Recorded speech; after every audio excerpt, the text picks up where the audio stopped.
Assalamualaikum warahmatullahi wabarakatuh.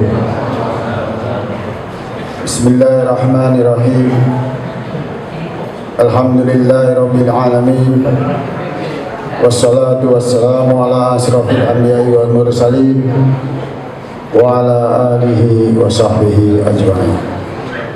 Amma ba'd. Pertama-tama marilah kita panjatkan puji syukur kehadirat Allah Subhanahu wa taala yang sampai saat ini kita masih diberi nikmat iman, nikmat Islam dan nikmat sehat, sehingga sampai saat ini kita masih bisa menjalankan ibadah saum sampai hari ke-15. Mudah-mudahan ibadah saum kita semua diterima dan diridhai Allah Subhanahu wa taala, sehingga pada saatnya nanti di akhir Ramadan kita semua termasuk golongan umat-umat yang muttaqin. Amin. Tidak lupa mari kita curahkan salawat dan salam kepada Nabi besar Muhammad SAW yang sama-sama kita tunggu syafaatnya nanti di yaumil hisab. Bapak Ibu jamaah salat tarawih dan salat isya berjamaah, sebelum kita menjalankan salat tarawih, ya seperti biasa kami panitia yang menyampaikan beberapa informasi. Informasi yang pertama, untuk kotak infak sampai dengan malam kemarin terkumpul sebesar 11.711.000. Untuk infak kegiatan Ramadan sampai dengan kemarin terkumpul 55.183.000. Total 66.894.000. Untuk informasi yang kedua, pada hari ini panitia Ramadan telah menjalankan kegiatan tadi pagi bansos yang alhamdulillah kita bisa membagikan 100 paket untuk lingkungan RW 39, dan dilanjutkan pada sore harinya habis sholat asar kita mulai untuk pesantren kilat untuk adik-adik kita, anak-anak kita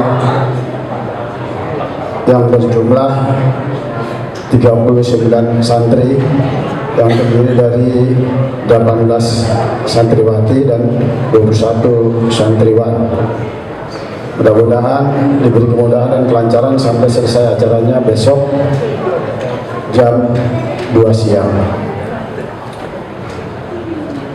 Informasi selanjutnya yang ketiga yaitu untuk salat tarawih malam ini insya Allah akan diimami oleh Ustadz Samsul Bahri. Alhamdulillah beliau sudah berada di tengah-tengah kita.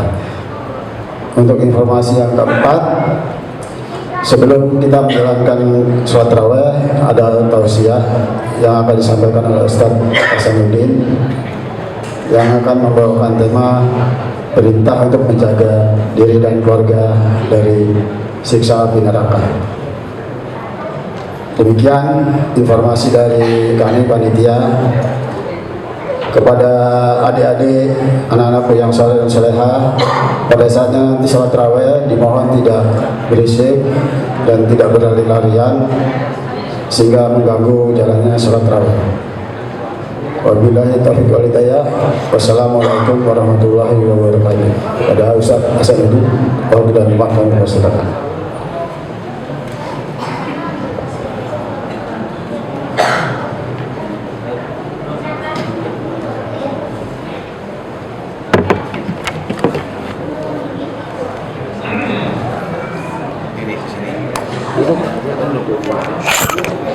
Duduk biar gitu. Jadi kayak enak ini nih. iya. Mohon maaf. Taruh di meja aja, Mas.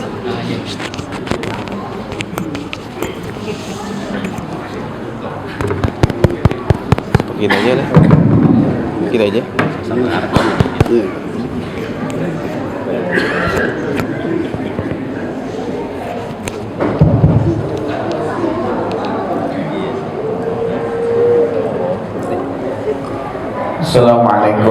warahmatullahi wabarakatuh. Waalaikumsalam warahmatullahi wabarakatuh. Alhamdulillahi wa kafa, wassalatu wassalam ala sayyidina Muhammadin Nabiyil Mustafa wa ala alihi wa sahbihi ahli sidqi wal wafa, amma ba'du. Faqala ta'ala fi kitabihil karim, a'udzu billahi minasy syaithanir rajim.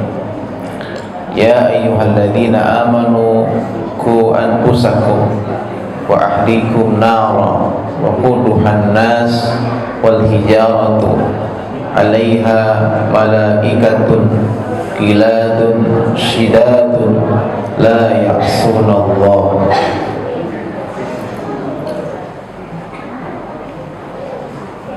Wa qala Rasulullah sallallahu alaihi wasallam, kullukum ra'in wa kullukum mas'ulun an ra'iyatihi. Bapak ibu-ibu dari remaja jamaah masjid Al-Hidayah, para calon-calon ahli surga, amin, rahimakumullah. Alhamdulillah, kita bersyukur kepada Allah dari sekian banyak kaum muslimin yang ada di sekitar Masjid Al-Hidayah ini. Allah memilih kita untuk tetap istiqomah memakmurkan masjid ini. Mudah-mudahan keistiqomahan kita untuk beribadah di sini, memakmurkan masjid ini, menjadi salah satu amalan yang akan menyelamatkan kita nanti di yaumul qiyamah. Semoga bapak-bapak, ibu-ibu dari remaja termasuk orang-orang yang qalbuhu mu'allaqun bil masajid, orang-orang yang hatinya sudah terhubung, terkoneksi, yang sudah jatuh cinta dengan masjid, sehingga ada perasaan bersalah, perasaan berdosa ketika ada suara azan tapi kita tidak menyambutnya. Ya mas muliakan, salah satu cara kita menjaga keluarga ya, dari api neraka adalah dengan mendekatkan mereka dengan rumah Allah. Makanya para sahabat Nabi ya, kalau kita baca dalam sirah nabawiyah, mereka adalah orang-orang yang sangat akrab dengan masjid, sangat dekat dengan masjid. Begitupun anak-anak mereka diajak ke masjid oleh orang tuanya, karena sebaik-baik tempat di bumi adalah masjid. Karena masjid itu adalah madrasah pertama bagi orang-orang beriman. Nabi kita mendidik para sahabatnya itu di masjid. Masjid itu bagi Rasulullah seperti kampus, seperti sekolah. Mereka dididik di situ, ditarbiyah di situ, latihan perang di situ, musyawarah di situ, mengatur strategi perang di situ, di masjid. Nah, mudah-mudahan anak-anak kita nih yang sudah mulai didekatkan dengan masjid, ikut sanlat. Jadi sanlat itu, termasuk iktikaf itu adalah salah satu sarana, wasilah agar qalbu kita ini betah gitu, senang berlama-lama di masjid. Ya. Nah, mudah-mudahan ya, yang hadir di sini adalah orang-orang yang qalbuhu mu'allaqun bil masajid, orang yang hatinya sudah jatuh cinta dengan masjid. Amin ya rabbal alamin. Jemaah semuliakan, dulu ada sahabat Nabi yang pernah minta izin untuk sholat di rumah dengan alasan rumahnya jauh dari masjid. Yang kedua, matanya buta, nggak ada yang nuntun ke masjid. Namanya Abdullah bin Umi Maktum, ya. Dan Nabi awalnya mengizinkan, tapi Nabi tanya, hal sami'tan nida, apakah kau dengar azan? Kata Abdullah, na'am ya Rasulullah, saya dengar azan. Maka kata Nabi meralat, ya, fatwanya. Maka Nabi katakan, ya Abdullah fa'ajib, wahai Abdullah, engkau tetap wajib datang ke masjid. Padahal secara syar'i dia boleh itu seharusnya. Kenapa? Dia matanya buta. Kedua, rumahnya jauh dari masjid. Ketiga, enggak ada yang nuntun. 3 alasan itu cukup buat dia supaya dia sholat di rumah. Tapi Nabi enggak izinkan. Sehingga dari hadis ini ada ulama yang mewajibkan bagi tiap laki-laki untuk sholat jamaah di masjid. Wajib hukumnya, ya, bagi laki-laki, ya. Dan Nabi ketika itu pernah ingin membakar rumah laki-laki yang kedapatan sholat di rumah, nggak mau ke masjid. Ini menunjukkan betapa masjid itu penting untuk membina, membentengi anak-anak kita dan kita agar tidak terjerumus ke dalam api neraka. Karena masjid adalah sebaik-baik tempat di muka bumi, ya. Kedua, cara menyelamatkan anak kita, keluarga kita dari api neraka, di samping didekatkan mereka dengan masjid, kedua, dekatkan mereka itu dengan Al-Quran. Jangan jauh-jauh dari Al-Quran. Akrabkan mereka dengan Quran, ya. Dan ini Ramadan sebagai syahrul Quran, bulannya Quran, ya. Jadi udah waktunya kita harus lebih serius gitu untuk membaca, untuk menghafal, untuk memahami, untuk mengaplikasikan pesan-pesan yang terdapat di Quran. Maka kalau kita baca misalkan kitab At-Tazkirah, kitab Al-Askar yang dikarang oleh Imam Nawawi, ketika sahabat itu ketika Ramadan mereka berlomba-lomba membaca Quran.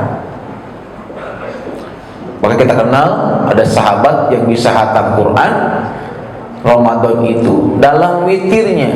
Dia witir hatam Quran, ya mas sekalian. Siapa namanya? Utsman bin Affan. Itu di hatam Quran dalam witirnya. Kira-kira kalau di Al-Hidayah ini ada imam witirnya, jangankan hatam 30 juz, baca Yasin aja deh, Yasin sampai tuntas gitu. Rakaat keduanya Al-Waqiah, ketiganya baca Al-Muluk. Kira-kira begitu salam masih ada orangnya nggak? Jamaah masih ada nggak? Bubar, ya kan? Bubar. Ya Masya Allah. Ya, Imam Syafi'i, ya, dalam buku biografinya, saya baca biografi Syafi'i, dia kan sudah hafal Quran usia 7 tahun, ya. Hafal kitab Muwatta umur 10 tahun. Jadi dia hafal Quran 7 tahun, hafal kitab Muwatta 10 tahun. 12 tahun dia udah ngajar di Masjid Nabawi. 12 tahun dia udah ngajar, ya. Ketika Ramadan ditulis oleh murid-muridnya, beliau itu siang hatam sekali, malam hatam sekali. Jadi sebulan puasa itu Syafi'i hatam 60 kali. Nah kalau kita nih sebulan Ramadan ini enggak hatam 1 kali, itu ngapain aja? Sibuk amat kita tuh. Berarti kita enggak serius gitu. Enggak serius menjadikan Ramadan sebagai syahrul Quran, syahrul Ramadan allazi unzila fihil Quran. Ini bulannya Al-Quran. Jadi Jadi indikator orang itu sukses Ramadannya, ketika selesai Ramadan dia makin cinta sama Quran, makin akrab dengan Quran, makin cinta dengan masjid, senang ke masjid. Itu tanda bahwa orang itu diterima puasanya. Nah, di surat Toha ayat 124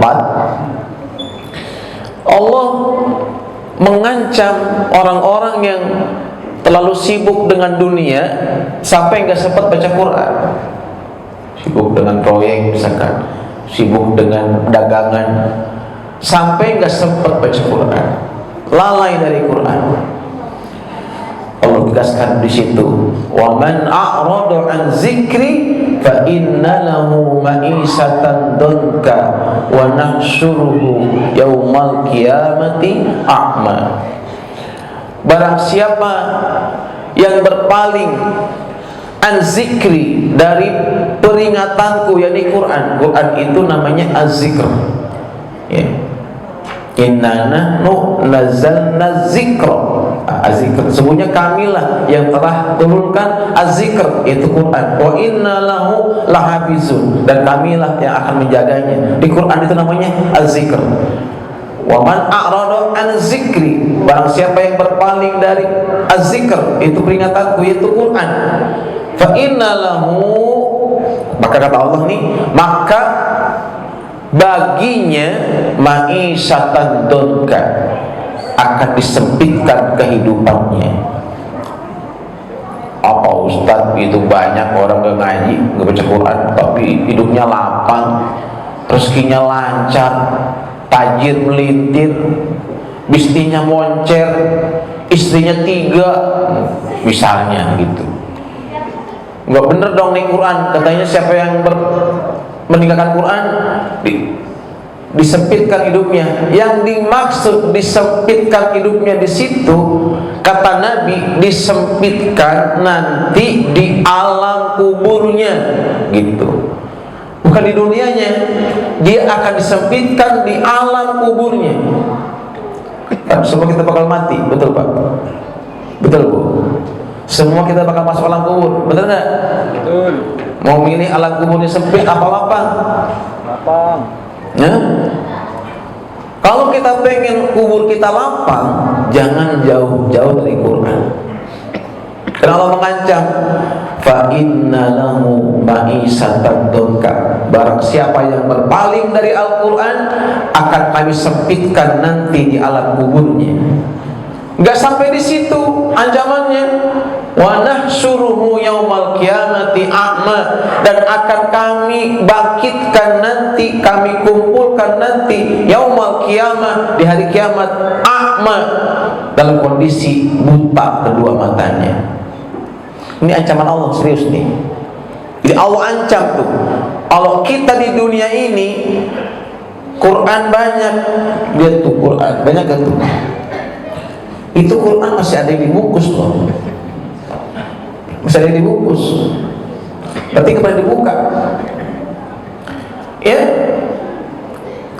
Barang siapa yang berpaling dari Quran, kami sempitkan alam kuburnya dan akan kami kumpulkan di hari kiamat buta.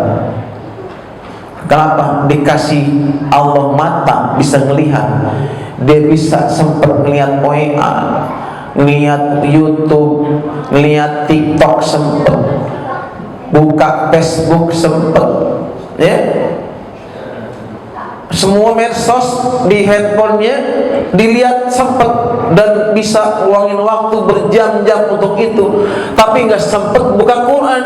Nah ini, hati-hati. Dikasih mata sama Allah, dia sempet buka-buka medsos, sempet nonton TV, sempet nonton film, sinetron, tapi nggak sempet baca Quran. Hati-hati, nanti matanya itu dibutakan sama Allah. Dia protes sama Allah ketika matanya buta dari kiamat, nggak terima. Di ayat berikutnya Allah berfirman, Rabbi lima hasabtani a'ma wa qad kuntu basira, ya Tuhanku, kenapa engkau bangkitkan aku di sini? Dia terima jemaah sekalian. dibangkitkan dalam kondisi buta, dia protes sama Allah. Allah jawab protesnya di ayat berikutnya, qala kadzalika atatka ayatuna fanasitaha wa kadzalika al-yawma tunsa. Begitulah nasibmu, kata Allah.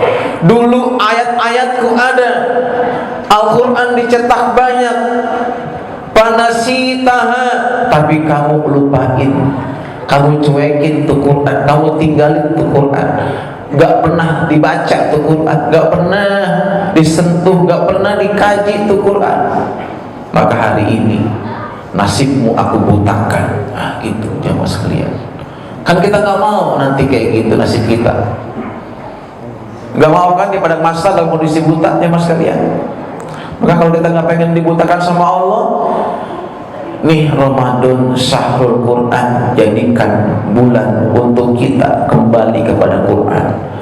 Ajak anak kita, istri kita, motivasi mereka untuk dekat dengan Quran. Itu cara menyelamatkan mereka dari siksa api neraka. Itu cara agar kita selamat nanti sampai di sorga bersama keluarga kita. Amin ya rabbal alamin. Demikian, mudah-mudahan bermanfaat. Mohon maaf atas segala khilaf. Assalamualaikum warahmatullahi wabarakatuh.